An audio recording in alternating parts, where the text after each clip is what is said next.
Moment très attendu. Mon nom est Julie Couture et je serai la modératrice ce soir pour ce premier débat de la campagne électorale qui est organisé par la Chambre de commerce et d'industrie de Québec. Ce soir, nous aurons la chance d'entendre les 5 principaux candidats à la mairie de Québec en vue des élections du 7 novembre prochain. Alors, dans l'ordre, je vous les présente. Monsieur Jean-François Gosselin, chef de Québec 21. Monsieur Bruno Marchand, chef de Québec Fort et Fier. Monsieur Jean Rousseau, chef de Démocratie Québec, Madame Marie-Josée Savard, chef d'équipe Marie-Josée Savard, et Madame Jackie Smith, chef de Transition Québec. Bonsoir. Les candidats débattront de 3 grands thèmes. Le premier thème, leur vision pour le développement économique de Québec. Le deuxième thème, le transport et la mobilité. Et le troisième thème, les finances publiques et la fiscalité.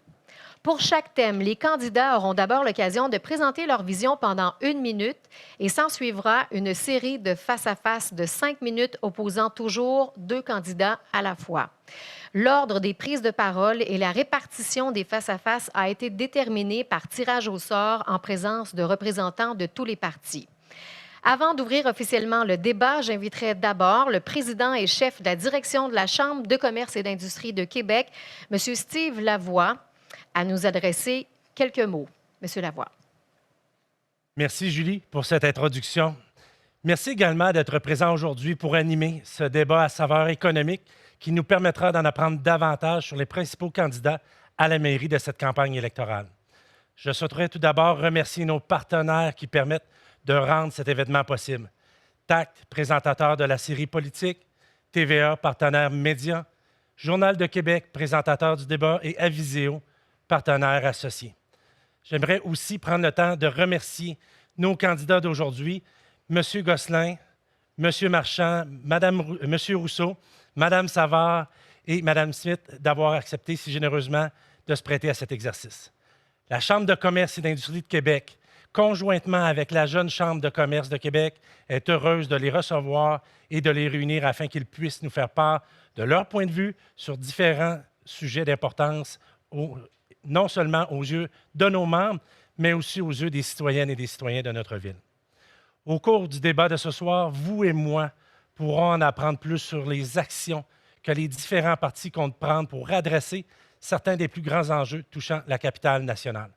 Par enjeu, je pense notamment au dynamisme économique de notre ville. Les candidats à la mairie auront l'occasion de nous expliquer comment ils comptent encourager la relance des différents secteurs grandement touchés par la pandémie et comment ils pensent pouvoir intervenir pour aider les entreprises à faire face au manque criant de main-d'œuvre qu'elles rencontrent depuis déjà un certain temps. Et autre sujet d'intérêt qui sera abordé ce soir, le transport et la mobilité. Les candidats nous feront connaître leurs opinions concernant les projets qui sont sur la table en ce moment pour notre ville, projets qui ont l'appui de la majorité de nos membres. Ils pourront aussi nous faire savoir s'ils prévoient apporter leur soutien au réseau structurant de transport commun, au réseau express de la capitale et d'autres projets tels que ceux mis de l'avant par l'aéroport Jean-Lesage et de quelle façon ils comptent le faire. Finalement, comme dernier enjeu à aborder, je pense aux questions relatives aux finances et à la fiscalité. Ce débat nous permettra d'en savoir plus sur les actions que les différents partis comptent mettre en œuvre pour maintenir la compétitivité et l'attractivité de Québec pour les entrepreneurs et les investisseurs. Je suis certain que, tout comme moi, vous êtes plusieurs à avoir hâte de connaître les positions de nos invités sur les sujets que je viens de mentionner. Avant de céder la place au débat, merci. Merci à tous nos membres d'être fidèles année après année. Et j'invite tous ceux qui ne le sont pas encore à devenir membres de la Chambre de commerce et d'industrie de Québec. Et maintenant, place au débat. Bonne soirée. Merci beaucoup, M. Lavoie. Alors, voici le premier thème du débat, la vision pour le développement économique de Québec. Lorsque l'on regarde les principaux indicateurs économiques, Québec continue de se positionner avantageusement par rapport aux autres grandes villes du Québec et du Canada. Selon les données révélées par Statistique Canada au mois d'août 2021, le marché du travail dans la région de Québec est de retour au niveau enregistré en février 2020, avant le début de la pandémie. Le taux de chômage s'établissait à 4,4 contre 6,1 pour la moyenne québécoise et 7 à Montréal. Malgré ces signaux encourageants et cette situation enviable au pays, le prochain maire ou la prochaine mairesse de Québec héritera de défis majeurs. Comment entendez-vous soutenir et relancer les secteurs les plus touchés par la pandémie, notamment le tourisme, la culture, l'hôtellerie, les grands événements et la restauration, qui ont toujours été des piliers économiques pour la Ville de Québec? Qu'allez-vous faire pour redynamiser nos centres-villes dans un contexte où le télétravail diminuera nécessairement l'activité et l'achalandage à plusieurs endroits? Que proposez-vous pour attirer à Québec davantage d'investissements privés? Quels sont, selon vous, les secteurs d'avenir dans lesquels notre capitale nationale peut se démarquer? Et enfin, et surtout, comment voyez-vous votre rôle pour remédier aux principaux enjeux auxquels sont confrontées nos entreprises, le recrutement et la rétention de la main-d'œuvre? Vous disposez maintenant d'1 minute pour faire valoir votre position et nous débutons ce soir avec M. Jean-François Gosselin. M. Gosselin. Merci. Bon débat à tous. Bonsoir. Avec mon équipe, je veux être le maire de la relance économique post-COVID. Au sortir de la pandémie, les citoyens et les gens d'affaires vont avoir besoin d'idées novatrices et de projets rassembleurs. À Québec 21, la relance économique post-COVID passera, entre autres, premièrement, par un gel de taxes, autant pour les citoyens que les commerçants. Nous vous donnerons de l'oxygène. Deuxièmement, par des investissements pour l'offre touristique. La planète entière va s'arracher les touristes. Québec doit se démarquer. Troisièmement, il faut bonifier la vision entrepreneuriale. Je veux être un maire partenaire des gens d'affaires et je vais réussir tout cela et plus encore avec mon équipe expérimentée et compétente. Avec mon équipe formée d'entrepreneurs, d'ingénieurs, d'experts dans leur domaine, nous serons prêts à diriger la ville dès le jour 1. Merci, M. Gosselin.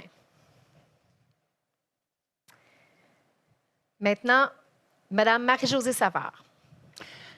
Bonsoir.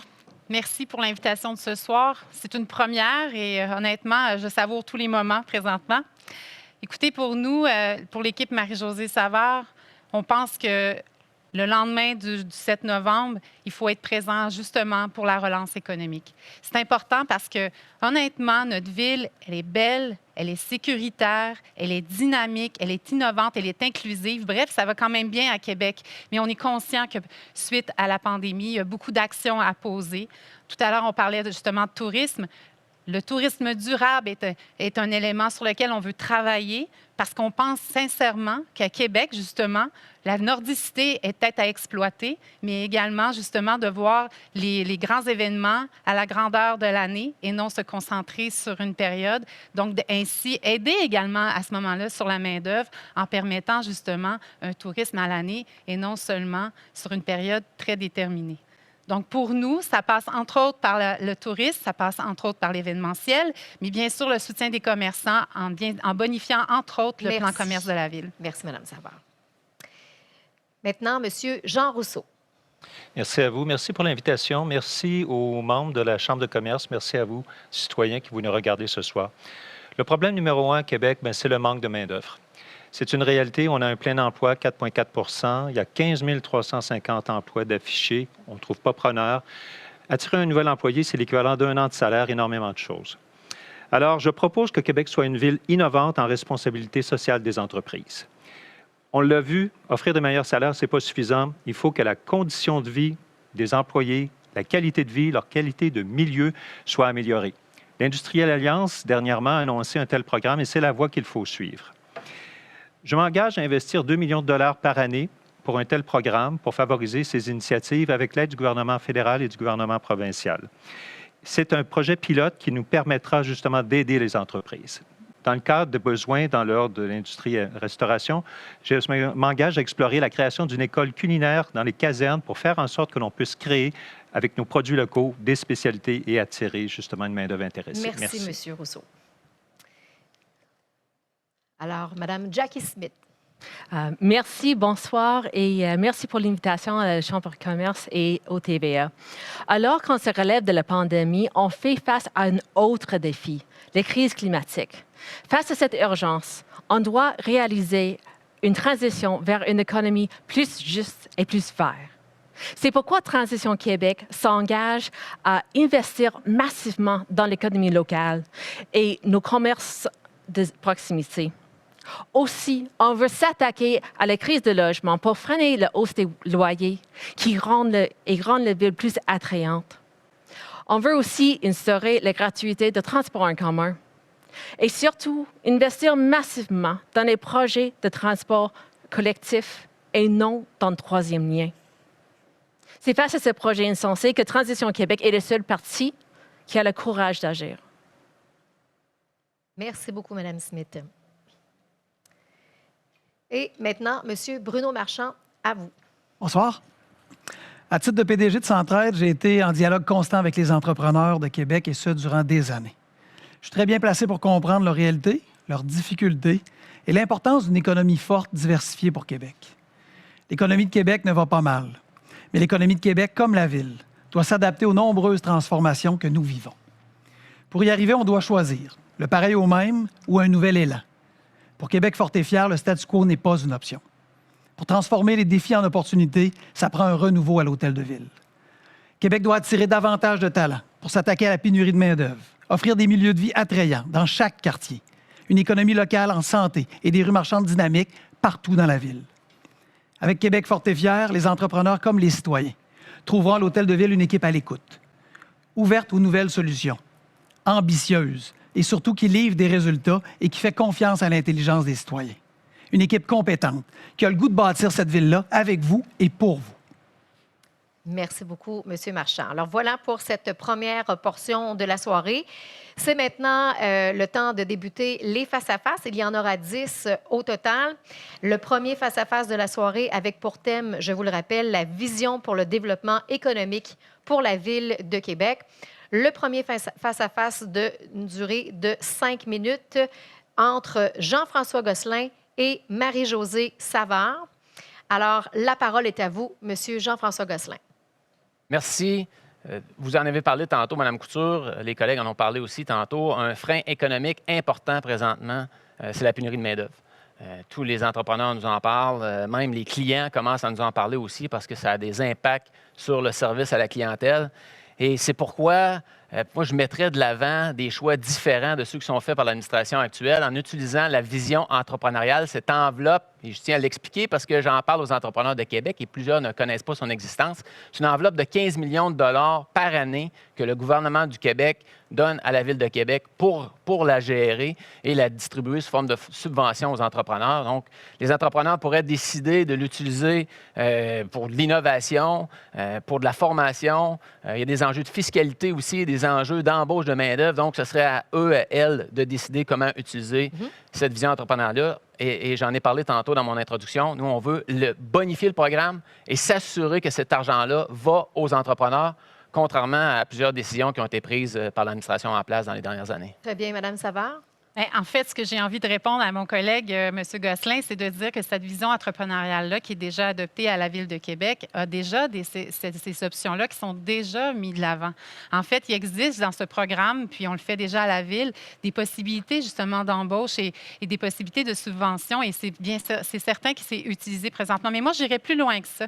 J'irais dans le sens où, regardons ce qui se fait ailleurs. On est conscient qu'au fédéral, que le fédéral et le provincial est quand même un partenaire important dans la main-d'œuvre, mais il y a des choses qui se font ailleurs, entre autres dans les maritimes. Il y a un projet pilote qui s'est fait pour justement une immigration temporaire qui devient éventuellement une immigration permanente.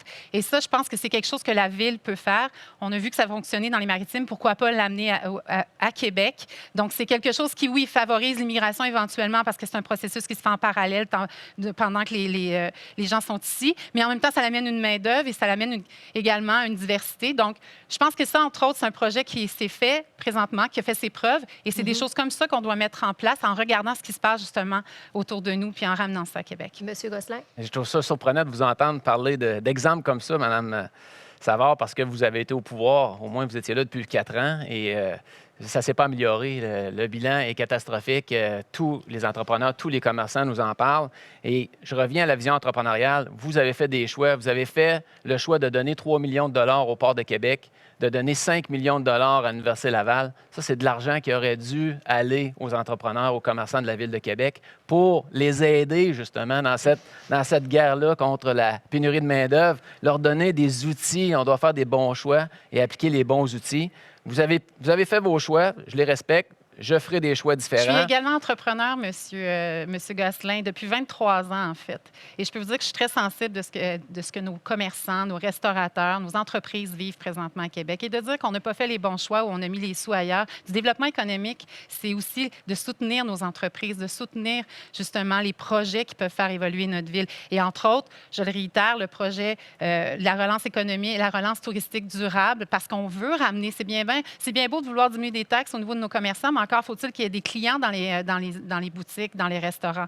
Donc, pour nous, la relance passe également par, justement, cette relance événementielle-là qui nous permet de revoir, et je le dis souvent, la pandémie nous permet de revoir certaines choses. Et honnêtement, je pense que là, on a un bon exemple que le tourisme, justement, on peut le repenser, l'événement également à Québec, qui fera incontournablement la relance économique à Québec. Vous savez, Mme Savard, en politique, on dit la vraie volonté se retrouve dans le budget, pas dans les belles paroles. Je vous ai donné des exemples concrets. Vous avez fait des choix. J'en ferai différents. D'ailleurs, nous étions les 3 seuls à Québec 21 à voter contre ces subventions-là au Port de Québec de 3 millions de dollars et à l'Université Laval de 5 millions de dollars. On aurait fait des choix différents. Mais pour ce qui est de l'immigration, Mme Savard, moi, ce que je veux expliquer aux gens, parce que je l'ai fait comme entrepreneur, comme homme d'affaires, j'ai engagé des immigrants et c'est tellement compliqué. Maintenant n'est plus le temps de discuter puis de parler. Nous connaissons les solutions. Il faut passer à l'action. Il faut agir. C'est criant de plus en plus. Ça l'était avant la COVID. Ça l'est encore plus maintenant. Et ça va prendre des résultats. Nos gens d'affaires, nos PME sur le terrain, eux, sont capables d'agir rapidement. Mais vous, ça traîne, c'est long, on n'a pas de résultats. Madame Savard, est-ce que je dois comprendre que votre solution, c'est justement notre vision entrepreneuriale qu'on a déjà adoptée à la Ville qui concerne déjà ces éléments-là?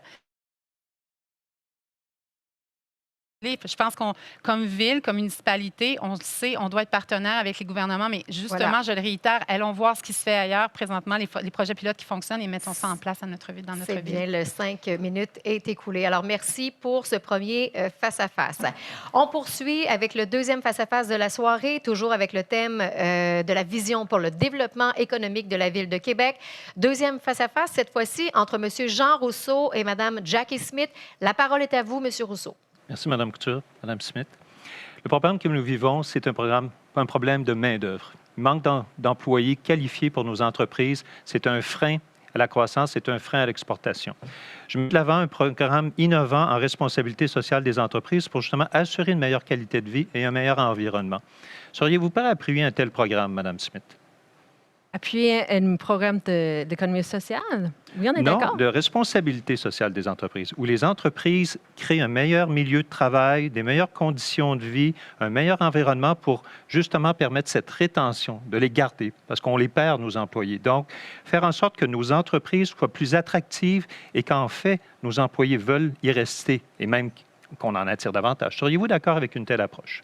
Moi, je serais d'accord avec une augmentation de salaire minimum pour vraiment garder les employés dans leurs entreprises. Mais ça, c'est une compétence provinciale, donc je ne sais pas pourquoi vous lancez dans cette direction-là. Bien, écoutez, une entreprise a le choix de donner les salaires qu'elle veut. J'ai rencontré des restaurateurs qui sont prêts à offrir 20 $ de l'heure pour des plongeurs. C'est eux qui décident. Je veux dire, on est rendu au-delà du salaire minimum.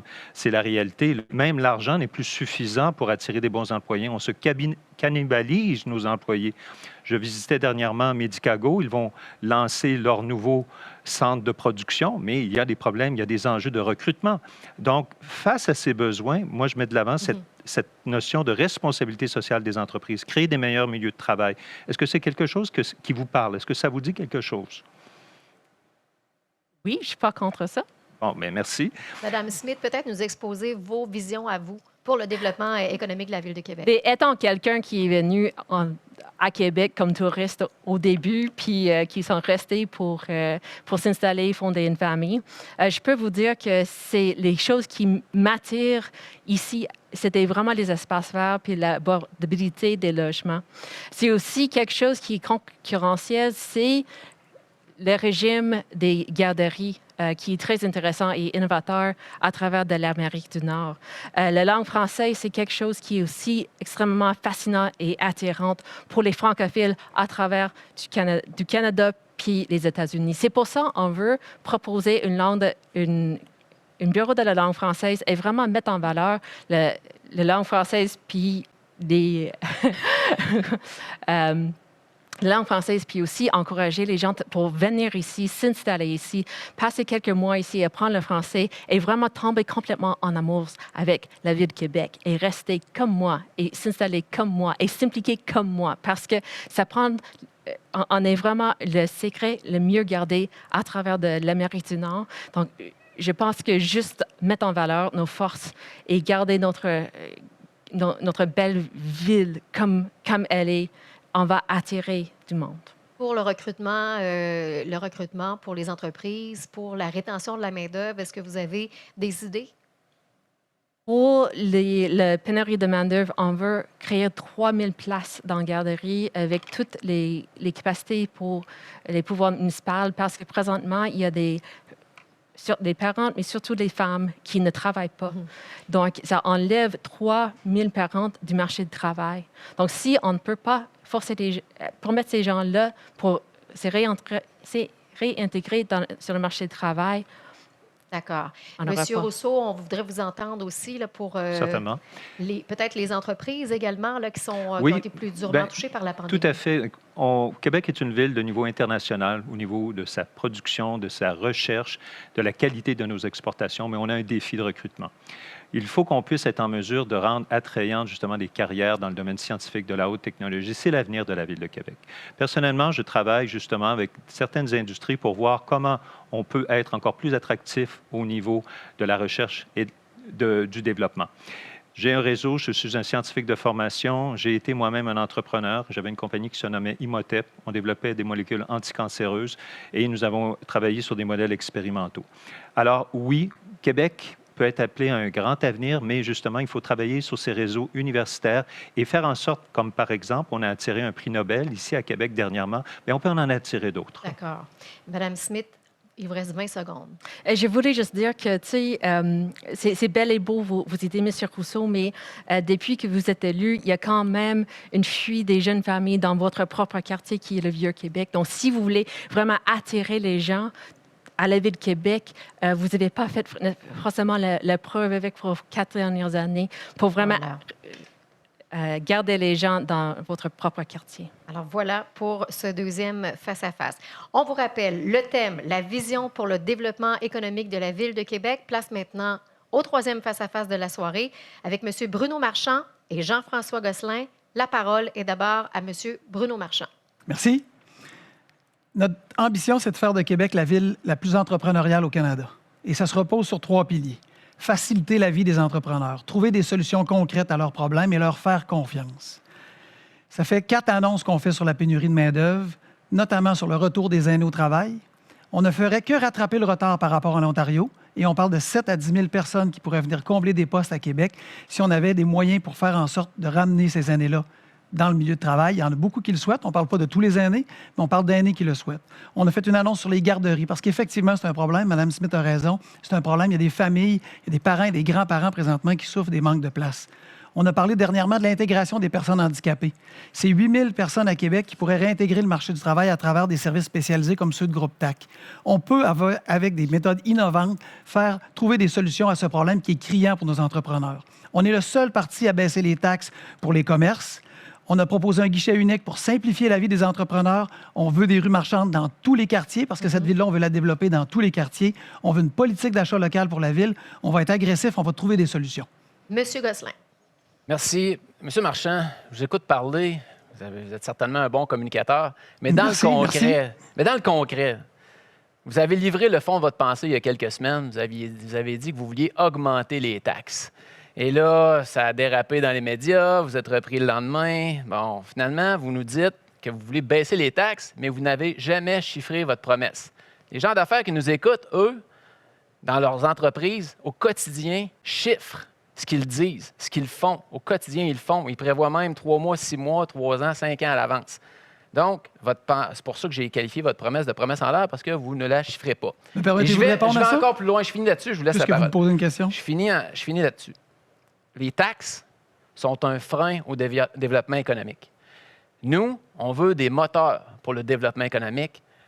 On ne veut pas de taxes. Et d'ailleurs, c'est pourquoi nous sommes la seule formation politique qui s'engage à un gel de taxes autant pour les citoyens que pour les commerçants. 2 ans. En réponse à M. Gosselin, Oui. pour l'année 2, 7 millions, pour l'année 3, 8 millions et pour l'année 4, 20 millions de baisse de taxes pour nos commerçants. Alors, c'est un engagement direct. Quand M. Gosselin dit qu'on prend ça en l'air, là, c'est tout à fait calculé et prévu. Mais M. Gosselin, moi, ce qui m'étonne de vous, c'est que depuis 6 mois, vous nous parlez que cette élection-là, ça va être l'élection d'un seul enjeu. Vous nous parlez de référendum sur un seul enjeu, c'est-à-dire le projet de transport. Et ce soir, vous nous dites, soudainement, l'économie, c'est important. On a de la misère à vous suivre. Parce que depuis 6 mois, vous nous dites il n'y aura que le transport dans cette élection-là. C'est ce que vous avez répété sur toutes les tribunes. Venez pas dire aux entrepreneurs, venez pas dire à notre monde économique ce soir qu'ils sont importants. C'est pas ce que vous avez dit depuis 6 mois. Monsieur Monsieur Marchand, Gosselin. oui, Monsieur Marchand, la question de l'urne sera le transport en commun. Vous êtes 4 partis pour le tramway. Nous avons présenté une alternative, le métro léger, qui sera un moteur économique, justement, pour développer économiquement notre région, contrairement à votre projet, qui finalement n'apporte rien de plus que l'autobus va circuler à la même vitesse. Mais bref, l'incohérence est plutôt de votre côté, M. Marchand. Il y a quelques semaines, vous avez qualifié mes gels de taxes d'irresponsables. C'est ce que vous avez dit. Comment est-ce que ça peut être irresponsable? Avez-vous analysé le dernier budget? Absolument. Vous avez déchiré votre chemise quand la Ville a sorti le rapport indépendant de KPMG pour dire que nos commerçants étaient trop taxés. Dans certains secteurs, là, on est 12e sur 15, 13e sur 15. Vous êtes sorti d'un média pour dire... Ça, c'est pas le budget, ça. KPMG ne fait pas le budget non, de la c'est Ville. terrible. Et vous n'avez rien à proposer aux commerçants. Nous, on a déchiré notre chemise pour dire que c'est inacceptable et c'est pour ça que s'ensuit une baisse de taxes. C'est pour ça qu'on est cohérent avec ce qu'on a dit. Pourquoi avez-vous qualifié mon gel de taxes 2 années d'irresponsable? Et aussi, ça, je trouve ça assez particulier parce que tantôt, vous avez dit dans votre introduction, vous ne vouliez pas de statu quo, mais vous allez reprendre le budget de l'administration sortante. En tout cas, vous n'êtes pas prêt à travailler. Moi, je veux que ce soit clair. Tous les candidats et les candidates, là, peu importe le parti, si je deviens maire de Québec, ne prenez pas de vacances, ne bouquez pas vos billets d'avion. Nous allons travailler et nous allons revoir le budget de fond en comble dès l'an Marchand. 1. On n'attendra pas l'an 2. Je veux entendre Ben, M. malheureusement, c'est le temps qui va vous manquer. Puis c'est justement pour ça que le gouvernement du Québec a évalué l'idée de faire les élections à un autre moment pour permettre au conseil de ville, au nouveau conseil de ville qui arrive, de prendre le temps d'avoir de l'impact sur le budget. Quand on arrive, ce budget-là est presque adopté. Alors, c'est sûr qu'on a moins d'impact. Je ne ferai pas de promesses en l'air aux commerçants. C'est hors de question. Mais la promesse que j'ai faite, elle est très claire, elle est engagée, elle est chiffrée, elle est réaliste. Et elle dit aux commerçants, là, oui, vous êtes trop taxés, ça fait des années que vous le dites, et on va régler cette situation-là, on va y remédier, parce que pour que cette ville-là fleurisse, on a besoin de vous autres, et on va être avec vous autres en tout temps. Et là, vous avez la différence majeure entre votre formation politique et la nôtre. Nous, ça fait 4 ans qu'on épluche les budgets. On les connaît déjà, les budgets. On sera prêt à diriger la ville et à faire notre Voilà. propre budget au jour 1. Merci. Ça fait 5 minutes. Et je veux vous dire que pour l'étude de KPMG, on aura l'occasion aussi d'en reparler dans la portion fiscalité, dans le 3e thème. Alors, on enchaîne cette soirée de débat avec le thème 2 de la soirée, qui est le transport et la mobilité.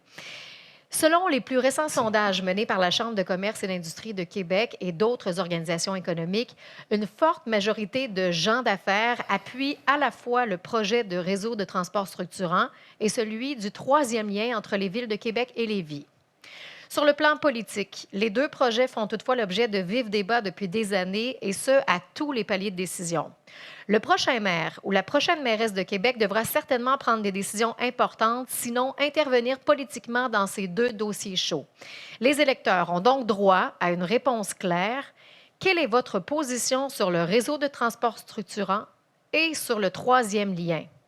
D'autre part, on ne peut parler de transport sans parler des projets de développement de l'aéroport international Jean-Lesage ou encore du port de Québec. En tant que maire ou mairesse de Québec, serez-vous un allié et un promoteur de projets qui visent à accroître leurs activités?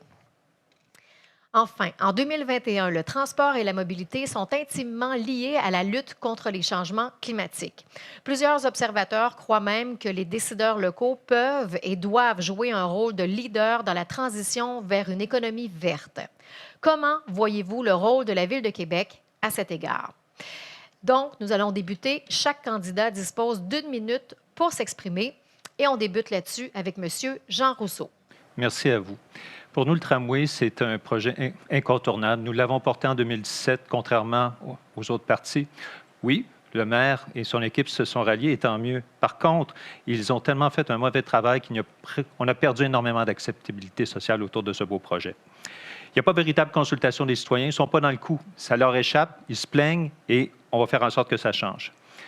Pour nous, ce qui est important, on a développé une vision de réseau express régional, c'est-à-dire qu'on va désengorger les ponts en faisant en sorte que le troisième lien soit exclusivement pour un métro sous-fluvial. Il est hors de question qu'il y ait 50 000 autos qui débouchent dans le centre-ville de Québec avec un troisième lien autoroutier. Nous sommes contre.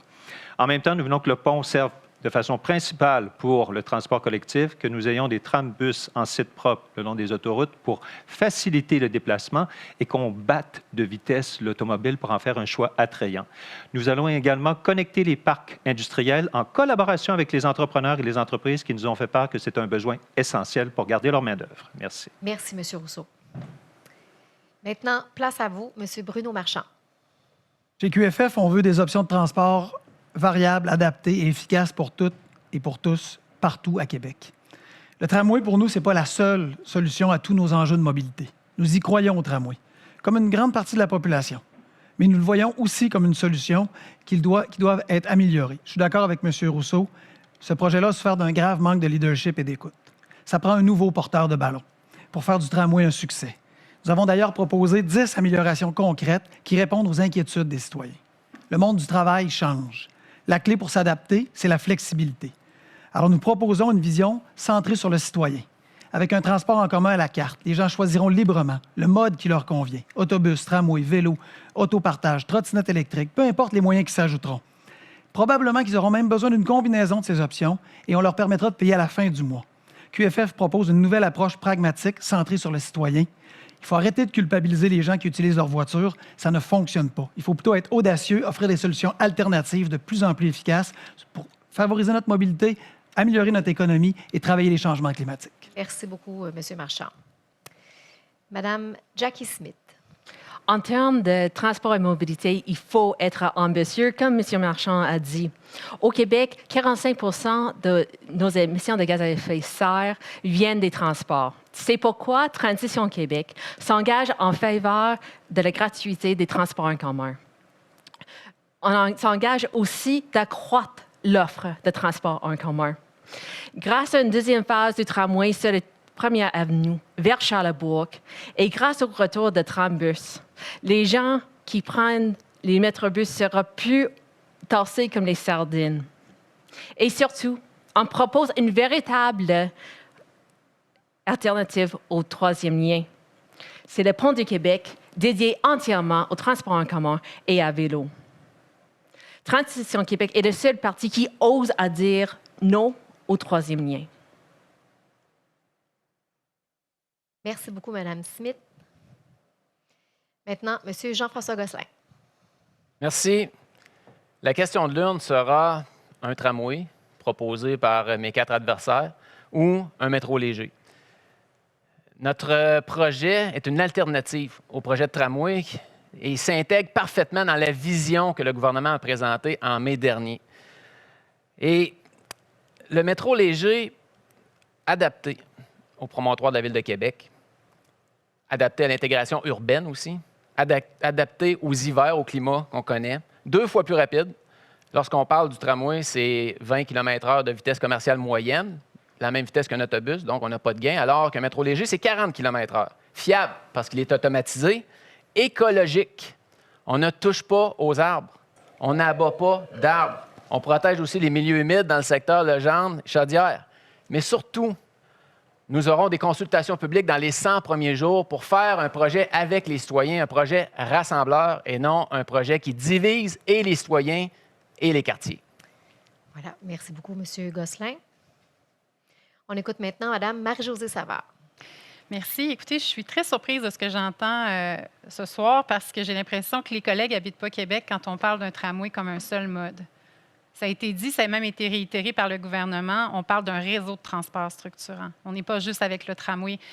Oui, la colonne vertébrale se veut être un tramway d'une longueur de 20 km, de couvrir une longue distance. Et oui, les milieux humides seront pris en considération parce qu'on a une obligation gouvernementale. Je sais que M. Gosselin n'est pas au fait trop de l'environnement. Mais bref, tout ça pour dire que ce projet-là, qui est quand même le plus grand projet de mobilité de l'histoire de la Ville de Québec, c'est un projet qui se travaille depuis 10 ans parce que oui, à l'époque, il y a 10 ans, 11 ans même, une vision de mobilité qui s'était donnée pour donner les grandes orientations. Et aujourd'hui, on a un bureau de projet qui a travaillé, étudié, validé avec des experts toutes les données, que ce soit les plateformes qui se veulent être une raison de sécurité et de performance, parce qu'on veut que les gens prennent le tramway parce que ça vaut la peine, puis que le déplacement, même si c'est à 20 km/h, lorsqu'on n'arrête pas, c'est beaucoup plus rapide que de rouler à 50 et arrêter à tous les Merci feux. beaucoup, Mme Merci. Savard. On passe maintenant au 4e face-à-face entre Mme Marie-Josée Savard et M. Jean Rousseau. Je vous rappelle que vous disposez de 5 minutes. La parole est à vous, Mme Marie-Josée Savard. Merci. Monsieur Rousseau, comme je le disais tout à l'heure, le projet de tramway est le plus grand projet de mobilité de l'histoire de la Ville de Québec. C'est un projet sur lequel le bureau de projet, justement, des experts qui ont travaillé sur d'autres projets de tramway au niveau de l'international ont été justement impliqués. Ils ont étudié, validé ce projet, le projet qui est financé par le gouvernement et approuvé. Un projet de 19,7 km qui part de Cap-Rouge et qui sera en Destimoville. Un projet qui va permettre aux citoyens d'avoir le choix de se déplacer autrement. Un projet qui aura aussi un bel impact environnemental. Monsieur Rousseau, vous vous dites d'accord avec le projet, mais vous remettez plein de choses en question. Êtes-vous conscient, M. Rousseau, que de remettre ces choses en question remet aussi à plus tard ce projet-là et amène des coûts supplémentaires? C'est là où vous vous trompez, parce que c'est plutôt l'opacité avec laquelle vous opérez avec ce fameux bureau de projet qui crée de l'incertitude, qui crée un rejet de ce magnifique projet. Le défi, c'est de recréer cette alliance, ce contrat social avec les citoyens pour qu'ils y adhèrent et qu'ils fassent. Oui, on va changer des choses. Par exemple, les coupes d'arbres. Avec vous, c'est comme une loterie. À un moment donné, c'était 1700 arbres, 1700. Alors, on est rendu à 600. Hier, on ne savait pas trop combien il y en a qui va tomber. Alors, dites-nous combien d'arbres on va abattre. Vous avez l'information, semble-t-il, partagez-la. En fait, comme je l'ai précisé, je vais le redire ce soir avec plaisir, c'est pas une loterie. C'est ça un projet. C'est un projet qui se travaille au fur et à mesure. Donc, à la prime abord, on fait une évaluation et ensuite, on a le souci, justement, de prendre les meilleures décisions. Donc, ce n'est pas le fait de... on ne dit pas demain matin, voici le nombre d'arbres qu'on va couper. On dit, voici jusqu'à présent, mais nous, on souhaite aller de l'avant. On souhaite aller de l'avant en ayant cette sensibilité-là pour les arbres. Mais moi, j'ai envie de vous poser également la question, vous voulez retirer la plateforme du tramway? Oui, tout à fait. Est-ce que vous êtes conscient que c'est une question de sécurité Bien, et de performance? c'est un Alors, peu- vous allez faire comment maintenant pour... Ce qui est bizarre avec la plateforme, c'est qu'on serait un des rares tramways au monde. Faites Non. plaisir à Je M. laisse ça à Gosselin. M. Gosselin, on aura l'occasion d'en parler. Non, sérieusement, cette fameuse plateforme, elle est rarissime. Elle existe très rarement. Oui, il y a Rennes, où il y en a une, mais j'ai parlé à des gens du monde du rail et ils me disent, oui, si tu roules à une très forte vitesse, oui, tu as besoin de quelque chose qui est sur une plateforme. Mais en milieu urbain, on n'en a pas besoin. Ça, c'est un relent du SRB où c'est apparu, mais j'ai eu aucune justification en termes de sécurité et de facilité. Oui, c'est sûr que ça facilite les choses, mais il n'y a pas rien que ça. Vous parlez du tracé. Moi, par exemple, je veux qu'on aille au ministère du Revenu. C'est 3 500 employés, c'est des gens qui vont stationner au Campanile. C'est un lieu qui est fréquenté pas uniquement par des employés. Donc, oui, je veux qu'on re-questionne des portions du tracé parce que ça a été imposé, les gens ne sont pas dans le coup, puis c'est un problème. C'est-à-dire, oui, vous avez de l'information, mais vous ne la partagez pas, Mme Savard. Mme Savard. Je peux vous dire qu'on la partage et le bureau de projet, même en période de pandémie, a fait des dizaines et des centaines de rencontres avec des citoyens parce que, justement, les rencontres en présentiel n'étaient pas possibles, mais je peux vous assurer que le contact s'est fait avec les citoyens. Maintenant, pour ce qui est de Marly, Monsieur Rousseau, est-ce que vous êtes d'accord pour qu'on déboise le boisé de Marly et qu'on développe dans ce secteur-là? Parce que, savez-vous quoi? Un réseau de transport, ça veut aussi être un outil de développement. Alors, nous, on va à des endroits où on sait éventuellement où il peut y avoir du développement, d'aménagement, où on peut avoir une densification. Et Marly, présentement, là, pour ce qui est des gens du ministère du Revenu, il y a deux moments dans la journée. Le moment de matin, lorsque les gens entrent au travail, et le soir, lorsqu'ils sortent. Et je peux vous dire qu'il y a une desserte au niveau des bus présentement qui répond très bien à la demande. Alors, d'amener un tramway à cet endroit-là pour rouler les trottoirs le soir et ne pas pouvoir faire du développement et de l'aménagement au pourtour, je suis désolée, mais moi, je ne vois pas l'intérêt. Bien au contraire, amenons le tramway à des endroits où, justement, on peut faire de l'aménagement et du développement au niveau de l'habitation. On peut en faire de l'aménagement, puis on va en faire certainement, mais en impliquant les citoyens. Imposer le tramway le long du parcours P12, les gens ne diraient pas qu'il va y avoir du développement dans ce coin-là. On passe d'un cours arrière. Donc, l'argument du développement, j'en prends puis j'en laisse. Non, il y a une réalité, c'est qu'on va regarder justement ce qui a été proposé en termes d'aménagement, en termes de présence sur la voie routière. Vous ne répondez pas en ce qui concerne l'aménagement sur le boulevard René-Lévesque, sur les conséquences sur les arbres. Les gens sont insécures par rapport à ce que vous avez mis de l'avant. Vous ne les avez pas mis dans le coup. Vous dites qu'il y a eu des consultations. Il n'y a pas eu le fameux comité de bon voisinage. On a demandé à ce qu'ils viennent rencontrer des conseils de quartier. Le bureau de projet, depuis 6 mois, a refusé de rencontrer. Oui, il y a des consultations, mais celles qu'on demande n'ont pas lieu. Curieux. Pour ce qui est des rencontres des conseils de quartier, je peux vous dire qu'il y en a eu parce que j'étais même présente à ces rencontres-là. Alors, on a rencontré les conseils de quartier pour donner l'information au sujet du réseau de transport pas le mien, structurant. en tout cas, pas les miens. Bien, je peux vous dire qu'on les a rencontrés. Voilà, ça met fin à ce 5 minutes. On passe maintenant au 5e face-à-face, toujours sur le même thème, le transport et la mobilité. Nous allons entendre maintenant Mme Jackie Smith et M. Bruno Marchand. La parole est d'abord à vous, Mme Smith. Ouais, merci. Chez Transition Québec, on est clair que le transport est une priorité. On a présenté notre engagement envers la gratuité du transport en commun et notre plan pour augmenter l'offre, on est clairement en position contre le projet du troisième lien. Monsieur Marchand, j'entends beaucoup vos propos sur le transport puis les paiements, puis aussi l'intermodalité, et c'est excellent, mais quelque chose qui n'est pas exactement clair pour moi, et je pense que pour les gens de la Ville de Québec, c'est quoi votre position sur le troisième lien? Êtes-vous pour ou êtes-vous contre? Votre question ne m'étonne pas. Évidemment, la question est pertinente, et venant de vous, ça ne me surprend pas. Mais je vais vous donner notre position. C'est un projet du gouvernement du Québec et le gouvernement lui-même a dit que ce projet-là serait modifié encore pour 2-3 ans, peut-être même jusqu'en 2025. 2025, ça nous amène où? Ça nous amène aux prochaines élections municipales. Alors, comme maire ou comme mairesse de Québec, là, ce qui est important, avant de dire oui, avant de dire non, c'est de prendre en considération quel sera le projet. Quelle valeur aura-t-il? Comment ce projet-là va bouger? Comment il va incorporer des notions environnementales? Quel test va-t-il passer? Le rôle du maire ou de la mairesse de Québec, c'est d'être capable de défendre les citoyens de Québec. C'est d'être capable de faire en sorte qu'à travers un projet qui est promu par une autre instance gouvernementale, on soit capable de dire aux citoyens de Québec, l'avis de Bruno Marchand, c'est pas ça qui est important. Ce qui est important, c'est qu'au final, quand on aura plus d'informations sur le projet, on soit capable de dire oui ou non, ce projet-là a du sens. Présentement, ce projet-là va encore bouger, il va bouger beaucoup. Le rôle du maire, c'est de dire aux citoyens, on sera là pour vous défendre, on sera là pour écouter, on sera là pour collaborer avec le gouvernement, mais pas à n'importe quel prix. Présentement, il est trop tôt pour dire oui ou non. Je pense que c'est de prendre une décision sur des informations qui sont encore trop manquantes. OK. Je suis d'accord que le rôle d'une maire, c'est vraiment de représenter sa ville puis se battre pour le bien-être de ses citoyennes.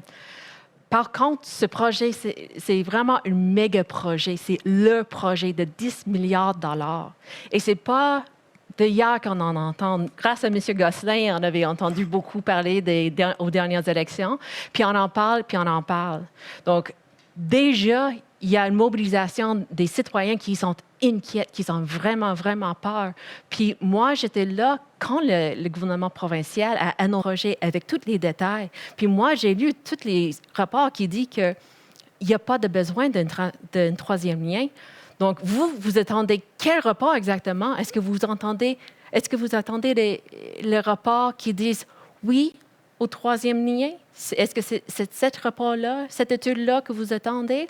Ou est-ce que vous allez prendre position sur le plus gros projet qui risque de défigurer la Ville de Québec dont vous voulez être maire? On va attendre de voir le projet. Présentement, le gouvernement a demandé des tests environnementaux. On va attendre de voir les analyses de ces tests-là. Ni vous ni moi sommes capables de dire, en fonction du projet, quels seront ses impacts. À la lumière des impacts, on pourra prendre une décision qui sera éclairée. Mais la mobilité, contrairement à ce que certains pourraient penser, c'est pas juste une question de tunnel ou c'est pas juste une question de tramway ou autre. Pour nous, là, la mobilité, c'est la capacité de dire aux gens partout en ville, on va bâtir une mobilité pour vous. Présentement, à partir de Lac-Saint-Charles, s'en venir étudier au Cégep Limoilou, là, c'est 1h15 si on prend l'autobus au minimum. C'est la même chose si on part de Val-Bélair ou c'est la même chose si on part de Beauport pour aller dans l'ouest de la ville. Si on veut traverser d'est en ouest ou d'ouest en est, là, c'est pratiquement impossible. Si on veut partir de Limoilou et se rendre au parc technologique, c'est le parcours du combattant. La solution de mobilité qu'on propose, qui sera une solution adaptée à la réalité des gens. Parce que oui, il y a des gens qui auront toujours besoin d'une voiture et on comprend ça. Oui, il y a des gens qui iront porter leurs enfants au hockey à l'aréna la fin de semaine et ça ne se fait pas en transport en commun. Mais si on est capable de proposer des solutions aux gens, si on est capable de leur dire qu'il existe des services qui font en sorte de faciliter leur mobilité et lorsque c'est possible d'utiliser un autre moyen, on aura tous gagné. Le citoyen sera mieux capable de se mouvoir dans la ville, notre économie sera meilleure, nos entrepreneurs pourront attirer plus de monde avec ces solutions-là parce qu'elles seront adaptées, efficaces et simples pour les Madame citoyens. Smith, C'est juste que vous avez dit que vous ne savez pas quels seront les impacts, mais on sait c'est quoi les impacts parce qu'il y a les règles d'urbanisme qui disent que si on fait un pont, on va remplir ce pont-là avec les autos, si c'est fait pour les autos. Si on construit des autoroutes, on va remplir les autoroutes avec les autos puis le trafic. Puis si on continue de faire l'étalement urbain sur les terres agricoles dans Bellechasse, on sait qu'il y aura les impacts désastreux pour l'environnement. Donc, vous n'avez pas répondu à ma question, M. Marchand. Monsieur Marchand. Notre réponse est très claire. Oui, il y a des conditions qu'on doit respecter. Vous parlez d'étalement urbain. Là, on a été les premiers à dire que l'étalement urbain vers les terres de Bellechasse, des terres agricoles dont on a besoin, c'est non, c'est pas acceptable. On a été les premiers à dire que les bretelles d'autoroute dans Saint-Roch qui vont défigurer le quartier, c'était pas acceptable. Mais avant de dire non, avant de dire oui, on a besoin d'écouter. On a besoin d'entendre. On a besoin de voir c'est quoi ce projet-là. Ce projet-là peut encore bouger énormément. M. Rousseau a fait le témoignage avec une autre proposition. Merci Attendons. beaucoup. Maintenant, on passe au 6e face-à-face avec M. Jean-François Gosselin face à M. Jean Rousseau. La parole est d'abord à vous, M. Gosselin. Merci, Mme Couture. Monsieur Rousseau, je dois vous le donner, vous êtes honnête. Vous avez déclaré au conseil municipal que vous alliez enlever des voies de circulation ou les rétrécir, bref, pour pouvoir garder des arbres. Par contre, ça a été expliqué en long, en large, au BAP, là, pourquoi ça prenait des voies de 4 mètres, en l'occurrence pour le déneigement l'hiver, parce que l'hiver, on le sait, à Québec revient à chaque année et non aux 4 ans. Et aussi, vous dites que vous êtes contre le tracé. Vous dites que vous allez couper moins d'arbres, vous en coupez quand même. Vous dites que vous êtes contre la dalle de béton, mais vous êtes pour le projet de tramway. Mais le plus surprenant, lorsque je vous regarde aller, c'est vous êtes pour un métro avec Lévis, mais vous êtes pour un tramway à Québec. Expliquez-moi ça. Merci. Je suis content que vous posiez la question parce que ça va me permettre d'en parler davantage. Oui, un lien sous-fluvial, un métro. Ça serait là où votre métro devrait aller. C'est le seul endroit où ça devrait aller parce que c'est la place pour en mettre un pour que ce soit rapide. Je ne me présente pas à la mairie de Lévis, je me présente à la mairie de Québec. Mais moi, je me présente pour la grande région de Québec. Je me présente pour l'avenir de Québec. Je me présente pour les citoyens qui veulent qu'on pense grand quand on va être une région de 1 million d'habitants. C'est comme ça qu'on va le voir, parce qu'on va parler aussi de la question de notre desserte aérienne, de notre desserte ferroviaire. Il faut penser dans un grand ensemble. Mais je reviens à votre question. Oui, le tramway est un projet perfectible. On peut faire beaucoup mieux qu'avec ce qu'on a sur la table, d'où la protection des arbres. Et oui, on peut moduler la largeur des voies. L'absence de plateforme, elle existe ailleurs. Les gens qui ont voyagé, qui ont vu des tramways, ont vu que nous n'avons pas nécessairement besoin d'une plateforme pour sécuriser les déplacements ou autres. Et ça fait toute la différence. Alors oui, je pense que c'est un projet perfectible et je m'engage à le faire parce que les citoyens ne sont pas dans le coup. Et c'est ça qu'ils nous disent. La crainte qu'ils expriment par rapport à l'abattage des arbres sur René-Lévesque, le fait qu'on ne veut pas un Montcalm Nord ou un Montcalm Sud, ce sont des craintes réelles et il faut y répondre et je vais faire en sorte qu'on y réponde. Et ce qui va faire en sorte que ça va diviser, M. Rousseau, c'est votre dalle de béton, si je comprends bien, elle aura 10 cm de moins. Il va quand même avoir un tramway qui va circuler avec des fils partout, qui va diviser les quartiers, c'est un train que vous venez insérer dans la trame urbaine. Donc, ce ne sera pas sécuritaire autant pour les piétons, pour les vélos, pour les gens à mobilité réduite, alors que notre projet, en souterrain, va l'être. Et sécuritaire en site propre, en site dédié, donc, aucun accident. Vous irez voir les statistiques avec les métros légers. Il y a 14 lignes qui existent déjà de métro léger comme on le propose à Québec. Aucun accident, aucune panne. Ça roule tout le temps, c'est fiable. C'est ce que ça prend pour Québec. D'ailleurs, c'était une des conclusions du BAP, le Bureau d'audience publique en environnement. C'est ce qu'ils ont dit. La Ville de Québec aurait dû analyser sérieusement le métro léger pour Québec. Ce qui est particulier avec votre projet, c'est que vous pensez que le gouvernement acceptera du jour au lendemain de modifier les règles pour financer votre projet. Vous l'avez dit vous-même, quand on sera élu, on va faire changer les règles. Non, ça ne marche pas de même, là. Donc, quelque part, vous nous faites miroiter un projet et vous croyez que le gouvernement va vous donner l'aval alors que c'est une négociation. Il y a eu des compromis. Il y avait un projet sur la table qui a été modifié. On en est rendu là, M. Gosselin. Et là, je trouve que, quelque part, ce n'est pas équitable. Puis, parlons-en de votre projet. M. Brousseau, avant ça, votre parti s'appelle Démocratie Québec. Quelle est votre définition de la démocratie? Si je vais chercher un mandat des citoyens de la Ville de Québec, le gouvernement n'aura pas le choix de respecter la décision des citoyens de la Ville de Québec. C'est ça, la démocratie. Mais quelle est la vôtre? Quelle est votre définition? Bien, la démocratie, c'est de respecter les processus qui ont été mis en place où, justement, les élus ont pu contribuer et arriver avec des solutions. Vous prétendez qu'en étant élu, vous allez pouvoir faire en sorte que le gouvernement vous donne tout ce que vous désirez. Je m'excuse, mais ça ne fonctionne pas comme ça. C'est naïf. Et je suis un démocrate, je veux l'implication des citoyens, je veux qu'on puisse débattre et qu'on fasse en sorte. Mais il est faux de prétendre qu'on peut faire changer le gouvernement d'idées. Ça ne marche pas comme ça. Vous prétendez que vous allez obtenir ce que vous voulez, mais je m'excuse, mais la réalité, c'est qu'on a sur la table un projet de tramway qui a été longuement négocié, que je souhaite améliorer parce que je juge qu'il est perfectible. Mais c'est le bon projet à la bonne place pour les citoyens. Alors, c'est ça. Monsieur Rousseau. Il y a eu une entente de signer en mars 2018 avec un gouvernement, le gouvernement Couillard. Il y a eu une autre entente de signer avec M. Legault, son gouvernement. Vous allez devoir signer de nouvelles ententes parce que vous voulez changer le projet. Moi, ce que je vais faire, parce que le tramway, il n'y a jamais personne qui a voté dessus. Le maire n'a pas de mandat. Vous non plus. Le tramway a eu 15 % à la dernière élection. Je vais aller me chercher un mandat, comme je réussis à convaincre les citoyens, et j'irai convaincre le gouvernement. Merci beaucoup. Maintenant, le 7e face-à-face de la soirée avec Mme Marie-Josée Savard et Mme Jackie Smith. D'abord, la parole est à vous, Mme Savard. Merci, Mme Smith. J'ai eu la chance de rencontrer les gens de Gatineau pour qu'ils puissent me parler de leur projet ECO, le projet de tarification sociale au niveau du transport en commun. Une présentation très intéressante, un projet pilote qui a bien fonctionné. Très honnêtement, quand ils nous ont présenté ce projet-là, on s'est dit oui, embarquons dans ce projet-là. Malheureusement, on arrive au même constat, par contre, que le Gatineau, c'est-à-dire que faire un projet de tarification sociale sans l'aide gouvernementale, c'est très difficile, même. Donc, ça pourrait rester un projet pilote 1 an, 2 ans, comme Gatineau, ils lancent leur 2e année, mais on sait qu'à un certain moment, on a besoin de plus d'argent. Également, c'est incontournable, on doit avoir une concertation avec les villes. Donc, moi, je vous dis oui je vous entends, je pense que vous êtes, je sais que vous êtes favorable justement à cette tarification sociale-là, mais êtes-vous quand même consciente qu'une ville, une municipalité ne peut pas tenir ça tout seul à bout de bras et que si on veut mettre ça en place de façon permanente, on doit avoir le soutien du gouvernement? Mais en fait, malgré le fait que je pense que la tarification sociale, c'est un excellent pas dans une bonne direction de la gratuité des transports en commun, ce n'est pas exactement ce qu'on propose. Ce qu'on propose, c'est la gratuité des transports en commun pour tout le monde.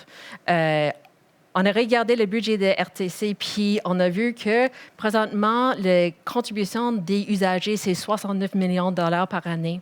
Et de ces 69 millions de dollars, il y a 7 millions de dollars qui viennent de la perception des tarifs. Donc, si on laisse si on fait une bus gratuite, on va réduire tout de suite 7 millions de dollars. Si on met en place une tarification sociale, il y aura une lourdeur administrative qui vient avec, qui va. Il y aura quand même cette frais de perception. Donc, c'est pour ça qu'on pense que ce serait plus simple et plus efficace d'aller directement avec la gratuité. Comment on va la financer? C'est une excellente question et c'est très pertinent.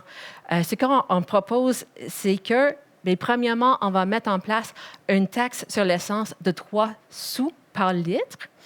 Ainsi, on a vu avec les 126 villes qui sont mises en place un programme de transport en commun gratuit, il y avait une augmentation de l'achalandage d'à peu près 10 Oui.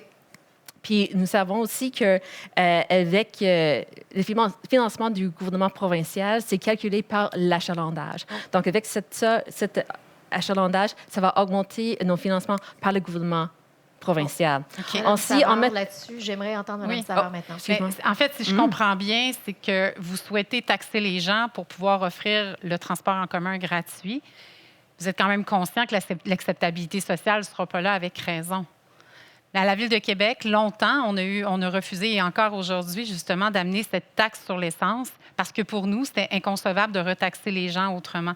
Et si on veut favoriser le transport en commun, si on veut que les gens le prennent et offrir un choix, nous, on continue à penser que, justement, avec le réseau de transport structurant, le tramway, on va justement offrir un choix confortable, un choix qui va être intéressant, un choix, justement, qui va peut-être inciter les gens à le prendre. Mais encore, il faut être conscient que d'arriver et de taxer les gens pour pouvoir offrir un service gratuit par après aux c'est pas quelque chose qui est... En tout cas, pour nous, ça me semble inconcevable. Okay. Et j'ai beaucoup de difficultés à comprendre votre démarche parce que je pense que dans le défi qu'on a à la Ville de Québec, présentement, au niveau du transport en commun, c'est justement d'inciter les gens à le prendre et non d'avoir l'impression qu'on leur pousse dans la gorge ou encore qu'on leur impose quelque chose. Donc, moi, j'ai de la difficulté à comprendre votre démarche, honnêtement. Par contre, d'y aller avec une tarification sociale comme on le propose, on pense que ça peut être intéressant parce que, justement, ça vient aider les gens qui ont plus de difficultés présentement à justement aller sur le marché du travail ou encore à prendre un transport pour pouvoir se déplacer. Mais moi, je suis usagée des transports en commun. Je suis d'accord avec tout ce que vous avez dit sur rendre le transport en commun plus attrayant. Puis avec votre réseau de à-vélo, franchement, j'étais un peu... je n'étais pas sûre. Non, je n'étais pas sûre au début, mais là, je suis rendue absolument accro, donc je l'adore. Donc, bravo pour ça. Mais c'est juste, je veux, avant que le temps file, comme M. Marchand, votre propos sur le troisième lien, c'est pas super clair. Donc, est-ce que vous pouvez expliquer ça? C'est très clair. En fait, nous, ce qu'on dit, puis là, je suis désolée de répéter un peu ce que M. Marchand a dit, mais c'est ce qu'on dit depuis le début. On attend le dépôt d'un projet et lorsque le projet sera déposé... que vous étiez vraiment de l'avant-scène de toutes les décisions de la Ville de Québec, puis vous avez toutes les informations. Oui, je peux vous dire que c'est ça le problème, c'est que même si j'étais au bureau de projet, j'assistais à des rencontres, on n'a jamais eu d'informations sur ce projet. Jamais. Voilà pour ce débat. Donc, c'est la fin du deuxième thème sur le transport et la mobilité. Maintenant, passons au troisième thème, les finances publiques et la fiscalité. Une analyse comparative de la compétitivité des villes canadiennes menée par KPMG est venue jeter un éclairage nouveau en septembre sur les charges fiscales qui sont assumées par les gens d'affaires de Québec.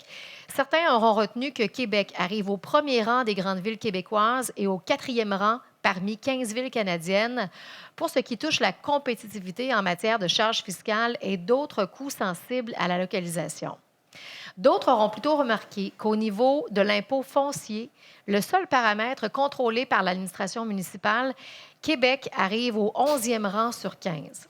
Cela est venu conforter les critiques de certains commerçants qui s'estiment trop lourdement taxés. Qui croire? Les commerçants de Québec sont-ils trop ou justement imposés par la Ville? En tant que futur maire ou mairesse de Québec, quels changements proposez-vous en matière de fiscalité pour les entreprises? Enfin, le manque d'espace dans les parcs industriels devient de plus en plus problématique pour les entreprises qui souhaitent prendre de l'expansion. Plusieurs propriétaires se plaignent de ne pas pouvoir densifier les parcs à cause de règles municipales trop strictes, par exemple selon le type d'entreprise qui peuvent s'y installer, exemple dû au zonage. Si vous êtes élu, est-ce que vous vous engagez à revoir ces règles afin de les assouplir? Vous disposez d'abord d'1 minute pour vous exprimer et on commence avec Mme Jackie Smith. La parole est à vous. Merci beaucoup. Puis comme vous avez mentionné, au niveau municipal, on vit un problème et ça, c'est la dépendance sur la taxe foncière. Et avec cette dépendance-là, ça encourage l'étalement urbain. C'est pourquoi nous proposons un régime d'éco-fiscalité afin de favoriser les comportements éco-responsables. Chez Transition Québec, nous proposons de mettre fin à l'injustice fiscale qui vivent les gens de Québec et les entreprises en instaurant un péage sur les autoroutes aux personnes non résidentes venant en ville plus qu'une fois par semaine afin qu'ils paient leur juste part dans le financement des services dont ils en profitent. Voilà. Merci beaucoup, Mme Smith. Maintenant, M. Jean-François Gosselin. Merci. Les commerçants, depuis 4 ans, ça fait 4 ans que je me tiens debout à l'Hôtel de Ville avec mes élus pour les commerçants de la Ville de Québec, partout en ville. Les entrepreneurs me disent toujours la même chose. Les taxes sont chères, les taxes ont explosé. Ça a été confirmé, à chaque année, en fait, c'est confirmé par Altus qui dépose une étude. Québec, évidemment, est juste derrière Montréal là, qui taxe encore plus. Donc, c'est pour ça que nous, à Québec 21, on n'est pas pour le modèle de taxation de Montréal. C'est certainement pas un exemple. Et les commerçants, ce qui me surprend toujours, c'est qu'ils savent exactement combien ils payaient de taxes avant et combien ils paient de taxes maintenant. Et ça a des incidences parce que les taxes, c'est des frais fixes. On doit les payer. Donc, ça a des incidences sur les salaires, c'est des incidences sur les services, sur les produits, sur le coût qu'on paie. Donc, nous, c'est pour ça qu'on propose gel de taxes les 2 premières années pour les commerçants, mais aussi pour les citoyens. Merci beaucoup, M. Gosselin. Maintenant, Mme Marie-Josée Savard. Merci. Vous savez, le rapport KPMG qui a été déposé se voulait être un rapport pour avoir une photo, justement, un topo au niveau de la compétitivité, au niveau de nos commerces, nos entreprises en général, de toute catégorie. La page 25 d'un document de 200 pages a beaucoup ressorti au niveau, justement, des taxes municipales. Ce qui n'a pas été dit, par contre, c'est que la Ville de Québec, au niveau des commerces de proximité et les restaurants, n'est pas taxé plus cher qu'ailleurs. Et que la Ville de Québec, lorsqu'on se compare avec des villes qui sont comparables, c'est-à-dire Montréal ou encore Ottawa, on taxe moins que nos villes justement, avec lesquelles on devrait se comparer. Pour nous, la taxation, c'est une façon pour nous de... En fait, ce qu'on propose, c'est de pouvoir prévoir, de donner cette opportunité-là aux citoyens et aux commerçants. Donc, on propose, oui, la taxation au niveau du taux de l'inflation. On amène une flexibilité avec les 12 versements, mais on ajoute également le plafond de 2,5 pour s'assurer que s'il arrive, on sort d'une pandémie, on ne sait pas comment l'économie va aller, donc on veut être rassurant, on veut justement donner une sécurité aux citoyens. On trouve ça important. Donc, c'est notre façon pour nous de soutenir nos commerçants et nos résidents. Merci beaucoup, Mme Savard. Monsieur Bruno Marchand. Merci. 3 mots pour résumer notre approche: équité, rigueur et transparence. Pour maintenir la qualité des services, Québec Fort et Fier s'engage à maintenir la hausse des taxes résidentielles au niveau de l'inflation avec un plafond de 2,5 %. Nous avons l'intention de baisser les taxes des commerçants pour être cohérents avec ce qu'on a dénoncé sur la place publique et d'étudier la possibilité de percevoir une redevance sur des projets immobiliers le long du tramway, comme d'autres villes le font avec succès, uniquement pour les nouveaux projets. Nos adversaires sont farouchement opposés, farouchement fermés. Pourquoi? Parce que c'est pas dans le vieux livre, parce qu'on fait toujours du pareil au même. Pour nous, c'est une question d'équité envers nos citoyens et nos entrepreneurs. Un enjeu suffisamment important pour secouer le pommier et amener de nouvelles solutions, innover. J'ajoute, les dépenses des élus seront publiques. Nous tiendrons un tableau de bord de l'attribution de nos contrats. Oui, on acceptera de revoir les règles pour les parcs technologiques et industriels. Il faut les densifier. Nous serons une administration transparente, ouverte aux nouvelles idées, rigoureuse et prévisible. Dès le 8 novembre, comptez sur nous pour offrir le meilleur environnement d'affaires à nos entrepreneurs. Merci beaucoup, M. Marchand. Maintenant, M. Jean Rousseau. Merci. Nos commerçants, il y a une disparité dans le paiement des taxes. Certains en payent beaucoup plus que d'autres en raison de la valeur des bâtiments. Et ça, c'est un enjeu pour plusieurs d'entre eux. On l'a vu avec la pandémie, il a fallu les aider, mais encore, ce n'est pas suffisant. Nous proposons un plan vert d'aménagement urbain le long du tramway qui favorise le développement durable. Nous allons demander aux promoteurs d'investir 1 % du projet dans du verdissement, mais également dans des aménagements qui vont faciliter la présence de parcs, de services de proximité et d'autres aménagements. Donc, profitez de l'essor que va permettre le projet de tramway. Un des aspects qui est important pour nous, et j'ai mis de l'avant, c'est que pour les commerçants qui ont des problèmes, nous allons reporter le paiement des taxes, 50 % du paiement sur 3 ans, leur donner un peu d'air, un peu d'oxygène. Également, et ça c'est une idée de la Chambre de commerce que j'ai reprise, c'est de permettre une modulation des taxes en fonction du type de commerce dans certains secteurs. Cette réalité-là, la loi nous le permet et c'est une chose que nous allons mettre de l'avant justement pour favoriser des services de proximité dans certains secteurs où il y a trop de taxes. Merci beaucoup, M. Rousseau. Alors, passons maintenant au 8e face-à-face de la soirée qui oppose maintenant M. Bruno Marchand à M. Jean Rousseau. La parole est d'abord à vous, M. Bruno Marchand. Je pensais que c'était à M. Rousseau. J'ai fait ça comme ça, mais c'est vous. Alors, c'est vous qui avez la parole. Excusez-moi. Oui. Non, c'est M. Rousseau. Je pense que c'était moi qui posais la question, si vous permettez. Moi, j'avais l'inverse. Je vais juste valider avec l'équipe d'experts.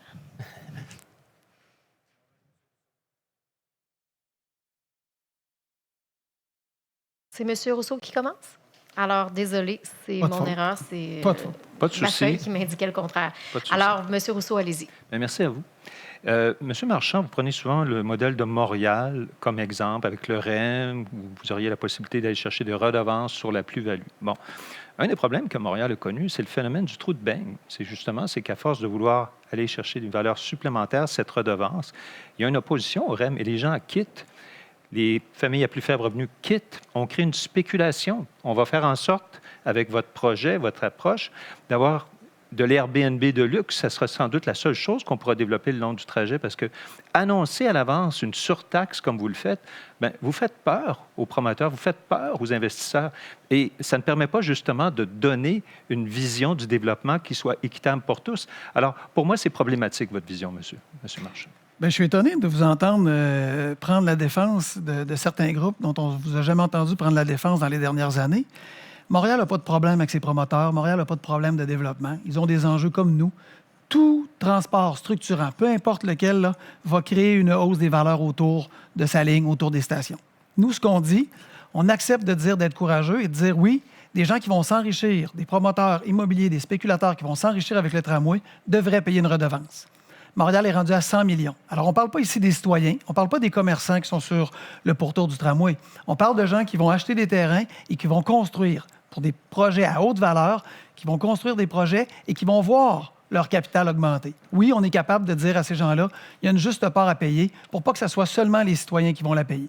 Et ça, pour nous, c'est du courage. C'est la capacité de dire, on amène des nouveaux capitaux pour la ville et on fait en sorte de ne pas couper des services, de ne pas couper des projets dans les quartiers, parce que Val-Bélair, parce que Charlebourg, parce que Beauport, on veut les construire. Et c'est pas vrai que si on met tout l'argent dans le tramway, on va être capable de le faire. M. Rousseau? Mais ultimement, il y a quelqu'un qui paye. C'est ça que vous oubliez, M. Marchand, ce sont les simples citoyens. Si le propriétaire, le promoteur doit payer une surtaxe, c'est qui paye en bout de ligne? Et ça, vous semblez l'oublier parce que en mettant de l'avant justement cette promotion des taxes comme vous le faites, c'est quelqu'un qui paye. C'est faux que ça ne se passe pas si bien que ça à Montréal. Le centre-ville se vide justement parce qu'il y a une spéculation et autres liées à ses capacités justement de payer ces surtaxes dont vous parlez. Ça, c'est votre vision. Écoutez, elle vous appartient. Je vous dirais que le défi pour nous, justement, c'est d'aider de cibler justement des entreprises qui ont plus de besoins en termes de taxes. La modulation des taxes telle que je la mets pour certains types de services est une idée qui est attrayante. Justement, la Chambre de commerce l'a mise de l'avant. Et vous, M. Marchand, qu'en pensez-vous? Tout à fait d'accord avec la modulation des taxes. Mais vous n'aurez pas d'impact avant la 3e année parce qu'on ne peut pas revoir le rôle d'évaluation. Alors, pour avoir de l'impact, on est arrivé avec des solutions concrètes qui vont être payantes, qui vont être intéressantes pour le portefeuille des commerçants. Sur la question des redevances, vous décrivez une situation à Montréal. Là, Montréal a présentement 100 millions dans ses coffres. Nos évaluations dans l'étude qu'on est en train de faire là, nous amèneraient 42 millions dès les 3 premières années. 42 millions qu'on ne taxera pas aux citoyens. Alors, quand vous dites qu'on fait peur avec une taxe, là, c'est une redevance. C'est une redevance qui vient pour des gens qui vont s'enrichir avec l'arrivée du tramway. Et je n'ai aucun problème à dire à ces gens-là que s'ils font du profit, tant mieux. Mais oui, ils peuvent contribuer à leur juste part. Et je préfère dire aux citoyens, en les regardant dans les yeux, je vais tout faire pour vous en prendre le moins possible dans votre portefeuille, parce que c'est ce que vous, présentement, vous faites en refusant de charger cette redevance-là. Vous avez tout à fait raison. Je refuse de charger une redevance parce que c'est une taxe et c'est la dernière chose dont on a besoin. D'un côté, vous dites que vous allez baisser les taxes à la 2e année, mais de l'autre côté, vous les augmentez. Écoutez, moi, ça m'effraie parce que, quelque part, on n'en a pas besoin parce qu'on est capable, justement, oui, il y aura une plus grande valeur, mais on peut faire en sorte qu'on ait un développement beaucoup plus vert, beaucoup plus harmonieux, en faisant en sorte que les promoteurs soient amenés à investir. Moi, c'est ce que je mets de l'avant. On leur demande d'investir 1 % de la valeur de leur projet dans des aménagements, dans les arbres, dans des aménagements verts. Et on va chercher cette plus-value, mais on fait en sorte qu'elle profite tout de suite aux citoyens et non pas qu'on aille la chercher dans les coffres de la Ville pour créer une spéculation. Inévitablement, c'est ce que vous êtes en train de faire, M. Marchand. C'est ça que je trouve paradoxal. Vous créez une spéculation en Ça va arriver mettant de de l'avant toute une façon. surtaxe. Même lorsqu'on a mis en place le Métrobus, c'est arrivé. Il y a nécessairement des effets qu'il faut contrôler. Oui, il faudra contrôler la gentrification. Oui, il faudra trouver des solutions au logement social. On en a déjà annoncé. Cependant, moi, je préfère regarder les citoyens dans les yeux et dire c'est pas vrai que je vais couper 40 millions dans vos services dès 2024 comme c'est prévu, 60 millions en 2025 et 80 millions en 2026. Parce que cet argent-là qu'on ne prendra pas là, pour aller porter des actions très directes dans les quartiers, là, moi, je ne peux pas me permettre de la faire. J'accepte pas ça du tout. Alors, vous avez raison, on est différents là-dessus. Je préfère dire voici où on va trouver l'argent et je préfère dire aux citoyens ça ne sera pas dans vos poches. Écoutez, 300 millions, on ne dépensera pas en 3 ans de un. Là. Oui, on va le dépenser, mais on va l'amortir sur 25 ans. Ceux qui ont géré des entreprises savent qu'on peut investir dans des grands projets et l'amortir sur un grand nombre d'années, M. Marchand. Sérieusement, c'est comme ça que ça fonctionne, les investissements. Les chiffres que je vous ai donnés, c'est ceux qui sont au budget, M. Rousseau. Merci beaucoup. Toujours, on poursuit avec les finances publiques et la fiscalité. Maintenant, on va entendre pour 5 minutes Jackie Smith et Jean-François Gosselin. Et on débute avec Jackie Smith. Merci. Monsieur Gosselin, comme j'ai déjà mentionné, que nous sommes entièrement dépendants sur le taxe foncier. Et on sait que depuis des années, les taxes y augmentent à la Ville de Québec, puis les prix des logements augmentent aussi. L'offre des condos de luxe, ça épanouit, puis les gens, ils se distancent de plus en plus du centre-ville et ils vont dans les banlieues. On perd des citoyennes qui vont dans les autres villes, dont Lévis. Votre projet de troisième lien, dont vous avez fait tellement de promotion, en fait, ça va juste encourager cette tendance-là d'étalement urbain, puis votre vision du monde comme vraiment tout à l'auto. Comment vous trouvez ça juste qu'on encourage un projet qui va encourager les gens de partir de la Ville de Québec et revenir et en profiter des services dont ils ne payent jamais leur juste part? Je suis un peu surpris de votre question. Première des choses, le troisième lien n'est pas mon projet, c'est le projet du gouvernement provincial. Donc, on est dans une élection municipale. Surtout aussi, le projet qu'on présente, c'est le projet de métro léger. On ne coupera pas d'arbres, c'est un projet écologique. Vous, je pensais que vous étiez pour l'environnement, vous étiez pour le transport en commun. Donc, j'aurais pensé que vous auriez appuyé notre projet, mais vous continuez d'appuyer le tramway. C'est votre choix. Mais nous, je vais vous expliquer, parce que le thème est vraiment finances et fiscalité à la municipalité. On y va avec un gel de taxes les 2 premières années, autant pour les citoyens que les commerçants. On peut se le permettre.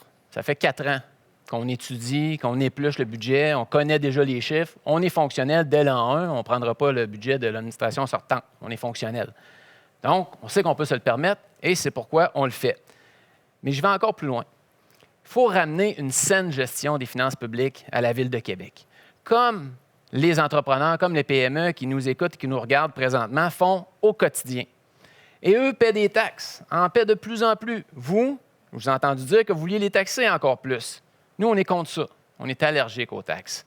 On veut ramener la saine gestion. L'argent sort par les fenêtres à l'hôtel de ville. On va fermer les fenêtres. On va les verrouiller avec des verrous.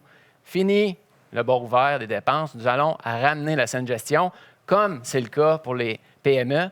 Eux paient leurs taxes et là, voient l'administration municipale faire des dépenses folles. Je ne commencerai pas à énumérer des exemples, mais j'aimerais vous entendre. Votre péage, expliquez-nous ça. Notre péage sera au début de l'autoroute. Donc, les personnes qui ne sont pas des résidentes de la Ville de Québec vont payer une frais pour utiliser les services de la ville, dont le stationnement et aussi d'autres services dont ils en profitent. Et vous allez le positionner où, votre péage? Sur Georges-Lemire, au Lac-Beauport, à Ancienne-Lorette? Aux sorties des autoroutes, avec une charge à kilométrage. Et ça va prendre une certaine technologie pour savoir d'où des gens viennent et où ils vont. Par rapport aussi, Mme Smith, à votre idée du transport en commun gratuit. Présentement, le budget de fonctionnement du RTC est payé à chaque année annuellement. Là, les frais d'opération sont payés à 33 par les utilisateurs. Donc, que ce soit des citoyens de la Ville de Québec ou que ce soit des citoyens de la Couronne-Nord, même ceux de Lévis, peu importe, les touristes, 33 des utilisateurs, grosso modo. Évidemment, on met de côté là, la période COVID là, parce que c'est exceptionnel. On s'entend là-dessus. Les citoyens payeurs de taxes de la Ville de Québec, et les commerçants aussi, eux, paient 54 des frais de fonctionnement annuellement. Si vous allez de l'avant avec votre tarification gratuite, qui va payer la part des 33 de l'utilisateur? Avec nos mesures d'écofiscalité, dont taxer les stationnements sur des commerces de grande surface, ainsi que le péage, le 3 sous par litre, ainsi que notre élément d'écofiscalité pour taxer les immeubles qui sont laissés à l'abandon, ça va nous rendre un autre 100 millions de dollars par année pour financer le transport en commun gratuit. OK, mais si je prends un exemple, quelqu'un qui habite à Stoneham, donc n'aurait pas à payer le transport en commun lorsqu'il vient à Québec, mais les citoyens de la Ville de Québec, eux, paient 54 via leurs taxes. C'est ce que je comprends de votre proposition? Ce que j'ai compris des gens de Stoneham aussi, ils paient les taxes pour le transport en commun pour l'agglomération. C'est tout le temps qu'on avait pour cette portion du débat. On enchaîne, oui, avec le 10e face-à-face de la soirée qui oppose Mme Marie-Josée Savard à M. Bruno Marchand. Et c'est M. Marchand qui a la parole au départ. Beaucoup. Je veux revenir sur cette question de redevances et de taxes, Mme Savard. Vous avez été rapide à dire c'est une taxe, c'est une taxe. C'est le projet de loi 109, et probablement que vous le savez, là, sous l'égide de Martin Coiteux, du gouvernement libéral, qui est venu changer la Charte de la Ville, l'article 131.13, pour dire la Ville peut charger dorénavant des redevances, parce que les villes le demandaient. Les villes se disaient étouffées et avaient comme seul revenu la taxation et se voyaient arriver à une limite. Le gouvernement a ouvert la porte, et avec la loi 122, il a ouvert la porte à plusieurs municipalités au Québec. M. Labaume m'a dit, c'est une bonne affaire, on est heureux, ça va changer la vie dans les villes. Alors, nous, on trouve une solution qui s'appelle une redevance, qui n'est pas une taxe, qui n'est pas pour les gens qui sont citoyens Québec présentement. Pour les nouveaux projets à haute valeur financière, on la met de l'avant pour faire en sorte que en 2024, on n'ait pas 80 millions du budget à ponctionner pour payer le tramway. 80 millions, là, c'est 20 fois la rénovation de la rue Maguire. Là. C'est la rue Royale, c'est la première avenue à Charlesbourg, c'est une rue à Val-Bélair. Alors, on trouve des solutions innovantes pour dire ceux qui en profitent vont aussi contribuer et faire une différence. Comment vous faites pour regarder les citoyens et leur dire je préfère le prendre dans votre portefeuille, dans les taxes que vous payez, plutôt que de le prendre dans le portefeuille de ceux qui vont s'enrichir avec le tramway? Oui, M. Marchand, avant de répondre à votre question, il faut vraiment que j'intervienne parce que tout à l'heure, vous avez parlé au niveau des taxes que vous promettiez également un plafond de 2,5 %. C'est nouveau. Alors, je comprends qu'on vient rajouter un autre chapitre au livre, les taxes selon Marchand. Sincèrement, moi, je suis épatée. À toutes les fois qu'on vous pose des questions sur les taxes, il y a des nouvelles choses qui s'annoncent. Honnêtement, on est capable d'expliquer nos choses en 2 lignes. Vous, je pense que ça doit prendre 3 pages. Pour ce qui est des redevances, là, c'est tellement faux de penser que d'imposer des redevances à des promoteurs en passant que vous appelez des spéculateurs, c'est quand même pas rien. Moi, en tout cas, si j'étais promoteur, je serais insultée. Que vous imposez une redevance aux promoteurs et qu'il n'y aura aucun impact sur les acheteurs ou les locataires qui vont vouloir ensuite prendre ces espaces-là. Sérieusement, je ne peux pas croire que vous pensiez ça. Puis en même temps, vous me dites, on va faire du logement social, mais si je comprends bien, un nouveau projet de développement de logement social ou un nouveau projet de résidence de personnes âgées vont devoir payer des redevances? Peut-être que là, vous allez ajouter encore un nouveau chapitre en disant non, finalement, on ne l'a pas dit encore, mais on va vous le dire. Là. Les logements sociaux puis les RPA, il n'y aura pas de redevances. Fait que finalement, en bout de ligne, qu'est-ce qui va rester avec des redevances? Et en tout cas, je vais vous laisser. Oui, excusez. Allez-y. 84 millions en 2024 dans le budget de la Ville va servir à payer le tramway. on arrive avec une solution qui permet de dire aux citoyens, là, plutôt que de couper dans des services, plutôt que de couper dans des infrastructures, des skateparks dans vos quartiers, parce que le développement des quartiers, pour nous, c'est primordial. Là. On a trouvé une solution qui va, on continue de l'étudier, probablement nous amener des revenus supplémentaires et qui permettent aujourd'hui de dire aux citoyens, c'est pas dans vos poches qu'on va le prendre, parce qu'il y a une solution innovante qui a été permise par le gouvernement libéral, qui est permise par le gouvernement Legault, de venir dire, on peut trouver d'autres sources de financement pour financer de tels projets. On a le culot, l'audace, le courage de le faire. Et vous me dites, non, je préfère le prendre dans la poche des citoyens, dans les taxes des citoyens. C'est de toute façon dans le budget. Le budget, Mme Savard, ce sont les citoyens qui le garnissent. Alors moi, je préfère dire ça aux citoyens que de dire ce que vous leur dites. Je préfère pas le prendre dans leur poche. Bien, moi, je préfère dire ce que je dis parce que ça veut dire que je connais le budget d'une ville puis que vous n'avez aucune idée c'est quoi un budget d'une ville. Premièrement, on ne parle pas de dépenses, on parle d'investissement à la ville. Et deuxièmement, je vous le dis tout de suite, là, ce qui est prévu au budget ne sort pas des poches des contribuables. C'est ça, avoir un budget d'une ville. On gère un budget qui appartient justement à une ville pour des infrastructures. Êtes-vous en train de me dire que lorsqu'on construit le centre de glace ou le centre Vidéotron, on a pris de l'argent dans les poches des contribuables? Ben, elle vient de où, l'argent? Non, mais c'est intéressant, ça. Elle vient de où, cet argent-là? Moi, je trouve ça vraiment intéressant parce que non, mais attends. Saviez-vous que c'est 80 le budget d'une ville, c'est 80 la taxation? Oui, donc elle vient de où, cet argent-là? Mais ça fait partie, justement, du bien collectif. C'est ça, une ville. Une ville, c'est de bien gérer son budget pour être capable d'offrir des infrastructures et une qualité de vie aux citoyens. Madame Savard, l'argent ne pousse pas dans les arbres. C'est les citoyens qui amènent de l'argent à la ville. C'est les citoyens, par leur taxe, qui amènent de l'argent à la ville. Pour vous, des promoteurs, ce n'est pas des citoyens? Absolument.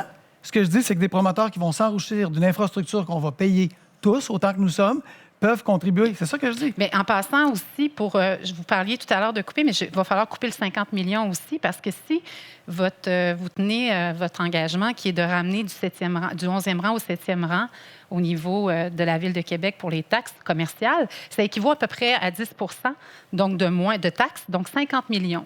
Donc, vous allez être obligé de couper 50 millions à quelque part pour que les citoyens n'aient pas une coupure de service. Nous, on a le courage de dire aux commerçants, là, le rapport est venu exactement dire, exactement dire ce que vous disiez depuis des années, que vous refusiez d'écouter. On est venu dire aux commerçants, on va trouver des façons de soulager parce que c'est vrai que vous êtes mal pris. Et dans cette période difficile, on a envie d'être là avec vous, derrière vous. Et on aura ce courage-là. Voilà. Alors, merci, Mme Savard. Merci, M. Marchand. Alors, c'est ce qui met fin au face-à-face. Il reste quand même une portion importante où, pour les gens qui doivent faire un choix pour le prochain maire ou la prochaine mairesse de la Ville de Québec, nous vous invitons maintenant à présenter un mot de fermeture. Chaque candidat bénéficie de 90 secondes et nous allons débuter avec Marie-Josée Savard. Merci, Mme Couture. Notre ville est à la croisée des chemins.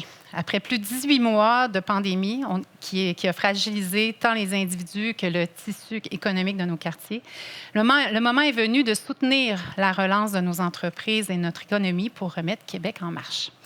Le thème de notre campagne, Une ville à partager, c'est bien plus qu'un slogan. C'est la vision que je mettrai de l'avant avec mon équipe au lendemain de l'élection. Je connais mes dossiers, j'ai le courage de mes convictions et je sais mener à bien tout ce que j'entreprends. Je serai un partenaire crédible pour négocier avec les autres paliers du gouvernement, pour collaborer avec les maires de l'agglomération et de la communauté métropolitaine, comme avec tous les intervenants sociaux et économiques de la capitale. J'ai de l'expérience et je dispose de toutes les qualités nécessaires pour diriger Québec, car gérer un budget de 1,5 milliard par année, bâtir un réseau de transport structurant, amorcer une relance économique, ça ne s'improvise pas. Mon équipe et moi travaillerons pour que Québec ait une économie forte, qu'elle retrouve son essor des dernières décennies et que nous allions encore plus loin ensemble. Nous voulons des quartiers vibrants, des milieux de vie sécuritaires, attrayants, inspirants dans une ville inclusive. Nous avons une ville à partager et un avenir à bâtir ensemble de manière durable. Avec votre confiance, je serai la mairesse de tous les citoyens de Québec. Merci. Merci beaucoup, Mme Savard. Maintenant, Mme Jackie Smith. Merci. Ce soir, nous avons eu une démonstration claire. Alors que les experts internationaux nous disent qu'il y a une urgence pour le climat, un seul parti répond à l'appel. Transition Québec s'engage à réduire à 45 % les émissions de GES à l'horizon de 2030 par rapport au niveau de 1990. Non seulement nous nous y engageons, nous nous donnons aussi les moyens d'agir. Nous sommes les seuls qui avons le courage de dire non au troisième lien. Nous sommes les seuls à écouter la science qui nous dit que c'est un projet coûteux dont les besoins ne sont pas démontrés et que sera désastreux pour l'environnement. Nous sommes les seuls à proposer des alternatives ambitieuses de transport en commun pour que les gens aient des options de mobilité réelles. Nous voulons une ville verte, mais aussi une ville juste. Merci beaucoup, Mme Smith. À vous, Monsieur Bruno Marchand. Si, je me présente comme maire de Québec parce que j'aime ma ville, j'aime son monde. On a créé Québec fort et fier parce qu'on a la conviction qu'il faut du renouveau à l'hôtel de ville. La réalité change, elle évolue. On sait ce qui arrive aux entreprises et aux organisations qui ne s'adaptent pas. Pour nous, le pareil au même, le statu quo, n'est pas la solution. Nous avons assemblé une équipe solide, compétente, qui connaît le milieu des affaires. Nous proposons des engagements économiques concrets pour développer chaque quartier, répondre efficacement aux enjeux qui touchent les entrepreneurs et propulser nos entreprises pour faire de Québec la ville la plus entrepreneuriale au Canada. En transport, on met de l'avant une approche pragmatique, flexible, centrée sur les citoyens. On croit qu'ensemble, on peut faire du projet de tramway le meilleur projet de tramway.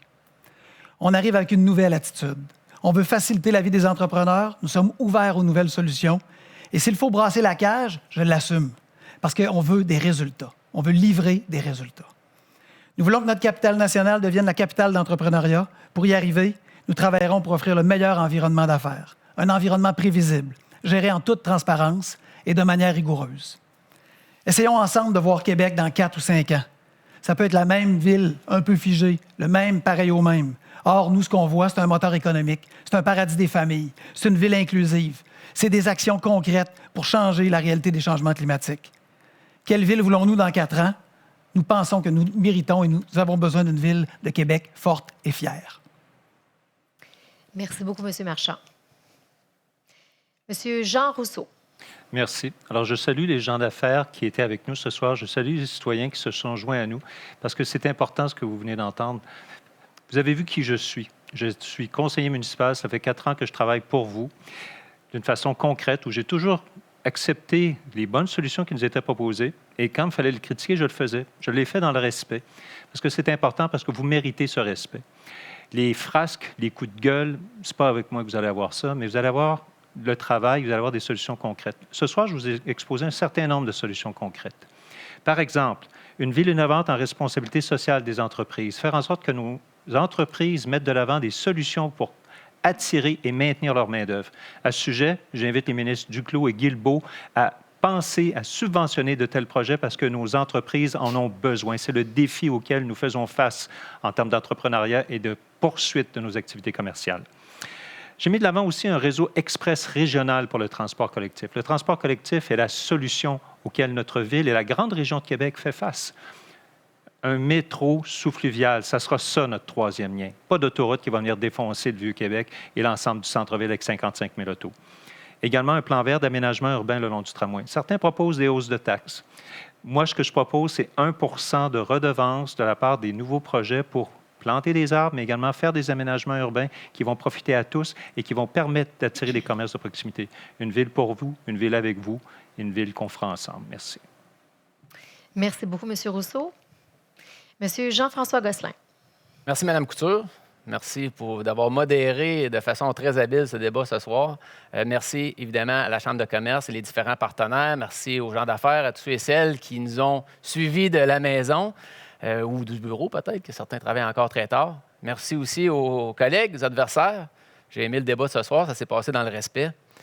Et j'espère avoir convaincu des gens ce soir, des gens d'affaires, comme je convainc des citoyens avec mes candidats, mes candidates sur le terrain à tous les jours, que Québec 21 est la formation politique qui est prête à diriger la Ville de Québec dès le jour 1. Prenez le temps d'aller voir les différentes informations, les différents CV de mes candidats, mes candidates. Vous allez voir que dès le jour 1, nous serons fonctionnels et prêts à diriger la Ville pour la relance économique post-COVID. Et je veux faire ça aussi avec vous les gens d'affaires. Je veux collaborer. Fini les années que vous avez connues, où on vous méprisait et où on vous prenait un peu, on va se le dire, pour des bancs à pitons. C'est fini. Je vais ramener avec mon équipe une saine gestion des finances publiques à la Ville de Québec. je vais gérer l'argent de l'administration municipale comme vous gérez l'argent dans vos entreprises. C'est ce que je vais faire. Et je vais avoir besoin de vous aussi pour cette relance économique post-COVID. Je vais avoir besoin de tout le monde. Parce que Québec est une belle ville, on a une belle ville, mais ensemble, on est capable d'aller beaucoup plus loin. Merci beaucoup, M. Gosselin.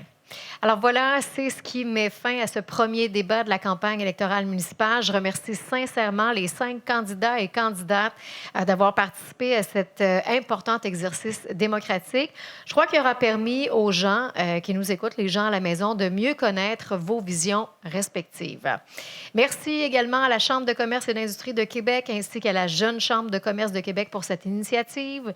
Merci également aux partenaires TACT, présentateurs de la série économique, TVA et le Journal de Québec, présentateurs du débat, et en association avec Aviseo. Dans tous les scénarios, nous aurons un nouveau maire ou une nouvelle mairesse le 7 novembre prochain et ce sera à vous, les citoyennes et les citoyens de Québec, de choisir celui ou celle qui mérite votre confiance. Exprimez-vous en grand nombre. Merci aux auditeurs d'avoir été avec nous et bonne fin de soirée.